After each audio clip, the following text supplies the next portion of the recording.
Hello అందరికీ. Welcome to బిందోజునియా. ఎలా ఉన్నారండి? నేనైతే చాలా బాగున్నాను. ఇది వచ్చేసి కార్తీక పౌర్ణమి రోజు నేను దీపాలు పెట్టుకోవడానికి వెళ్ళిన టెంపుల్ అనమాట. ఇది రోడ్ నెంబర్ 10 బంజారా హిల్స్లో ఉంది. అండ్ ఇది అంటే నా ఉద్దేశంలో పెద్ద పెద్ద టెంపుల్స్కి వెళ్ళి అంత మందిలో దీపం పెట్టడం కన్నా ఇలా మన ఇంటి చుట్టూ ఉన్న చిన్న చిన్న టెంపుల్స్కి వెళ్ళి ప్రశాంతంగా కూర్చొని చేసుకొని రావడం బెటర్ అనేది నా ఫీలింగ్. మా ఏరియాలో ఉన్న ప్రశాంతమైన టెంపుల్ అంటే ఇదే. అంత పీస్ఫుల్గా ఉంటుంది, రష్ ఎక్కువ ఉండదు, బట్ టెంపుల్ మాత్రం చాలా ప్లెజెంట్గా ఉంటుంది. అండ్ ఆకాశ దీపం గురించి విన్నారా మీరు ఎప్పుడైనా? దాని గురించి తెలిసే కింద కమెంట్ సెక్షన్లో కమెంట్ చేయండి. అండ్ ఇక్కడ టెంపుల్లో వెంకటేశ్వర స్వామితో పాటు ఆంజనేయ స్వామి టెంపుల్ కూడా ఉంటుంది. అండ్ చాలా పెద్ద గ్రౌండ్ కూడా ఉంటుంది. మీరు ఎప్పుడైనా ఇటు సైడ్ వస్తే డెఫినెట్గా ఈ టెంపుల్ విజిట్ చేయండి, మీకు కూడా ప్రశాంతంగా ఉంటుంది.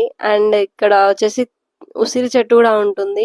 జనరల్గా అంటుంటారు కదా కార్తీక మాసంలో ఉసిరి చెట్టు కింద కూర్చొని భోజనం చేయాలి అని.